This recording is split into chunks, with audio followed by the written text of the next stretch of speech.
les amis! J'ai commencé à lire le journal d'Anne Frank, et je dois dire que c'est une histoire tellement captivante et émouvante. Bonjour Isabeau. Salut gamine. Qu'est-ce qu'il y a de si spécial dans ce journal? Eh bien, ne nous tire pas plus en haleine, dis-nous tout. Ça aurait pu être un journal intime tout à fait ordinaire en réalité.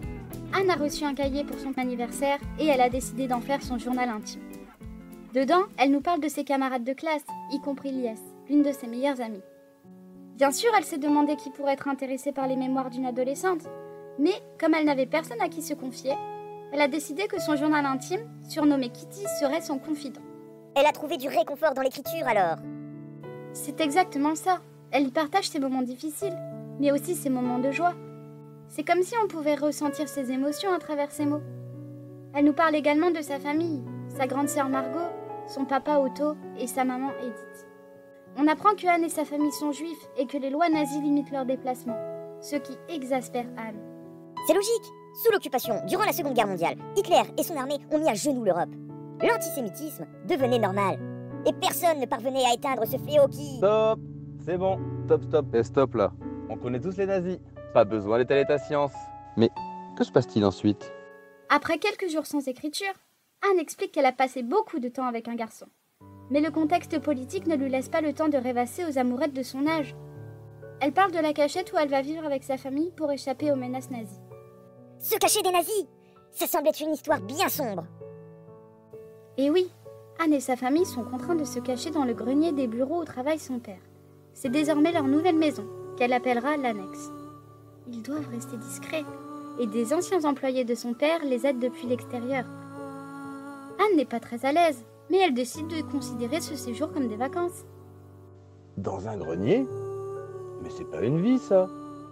Que se passe-t-il ensuite? Oui, c'est triste.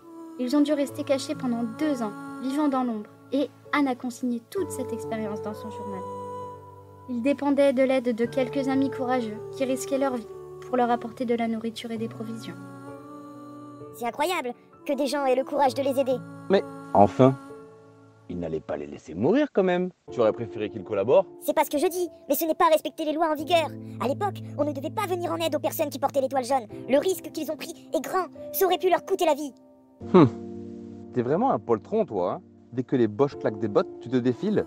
Ça n'a pas été tous les jours facile. La tension monte parfois, et les journées sont longues et monotones. Les relations deviennent compliquées, ils se disputent souvent. Anne partage des détails sur la vie quotidienne, comme l'utilisation d'un bac pour se laver, le manque de nourriture, mais aussi toutes ces querelles. Cela doit être très difficile pour eux. Oui, la vie dans le grenier est complexe, mais ils partagent aussi des moments de joie, comme toutes les familles. Ils célèbrent les anniversaires, par exemple, mais en silence. Mais Anne grandit rapidement. Elle écoute les rumeurs venues de l'extérieur. On parle de camps de concentration. L'angoisse devient permanente. Tu m'étonnes. Se cacher comme des rats. Il n'y a que Racine pour aimer ça. L'arrivée d'Albert Dussel, un dentiste juif, complique la cohabitation. Mais la vie dans la cachette continue, avec des hauts et des bas. Ils ont des moments de joie, mais aussi des moments difficiles, comme une tentative de cambriolage. Ce n'est pas vraiment des cambrioleurs qu'elle devrait avoir peur, mais plutôt du petit moustachu. Qu'il est bête! Qui dit cambriolage dit police. Et si la police débarque? Ah, et il les embarque. Ah oui, vu comme ça. Malgré cette mésaventure, Anne est reconnaissante de vivre dans l'annexe et de ne pas se retrouver avec les autres juifs emprisonnés. En voyant les avions voler vers les Pays-Bas pour les bombarder, Anne réfléchit dans son journal intime à la façon dont la Seconde Guerre mondiale va tuer les gens pour de bon. D'autre part, elle admet qu'elle s'est tellement habituée à ces bruits qu'elle peut même dormir à travers eux, ce qui l'effraie en même temps. Anne mûrit rapidement. Elle parle de son éducation, de ses relations avec sa famille, de ses aspirations d'écrivain et des difficultés de la guerre. Elle partage ses inquiétudes, ses amitiés et même ses premières expériences romantiques avec Peter. C'est incroyable de voir comment elle a grandi dans de telles circonstances. Oui, c'est vrai, c'est une jeune fille pleine de courage. Mais malheureusement, l'histoire se termine de manière tragique. 3 jours après sa dernière écriture dans son journal, la Gestapo découvre l'annexe secrète. Ça me donne des frissons. Ils ont été balancés, c'est sûr. Comment aurait-il pu, à la toute fin de la guerre, tomber sur eux? Il y a vraiment un truc qui cloche. Oui, quelqu'un les a trahis, mais personne ne sait qui est le délateur. Ils ont été découverts.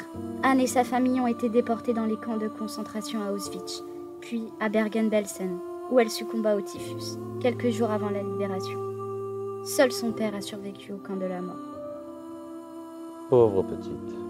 Triste destin qui fut le sien. C'est vraiment déchirant. C'est une histoire qui nous rappelle l'horreur de la guerre. Absolument, c'est une fenêtre poignante sur la vie d'une jeune fille pendant cette période sombre de l'histoire. Son père, Otto, a publié son journal après la guerre. Il réalisa d'une certaine manière son plus grand rêve en publiant son journal, celui de devenir une célèbre écrivain. Je pense que c'est important de se souvenir de cette histoire, même si elles sont difficiles, pour que cela ne se reproduise jamais. Et voilà les amis, encore un chef-d'œuvre à ajouter à votre liste de lecture. À bientôt pour de nouvelles aventures.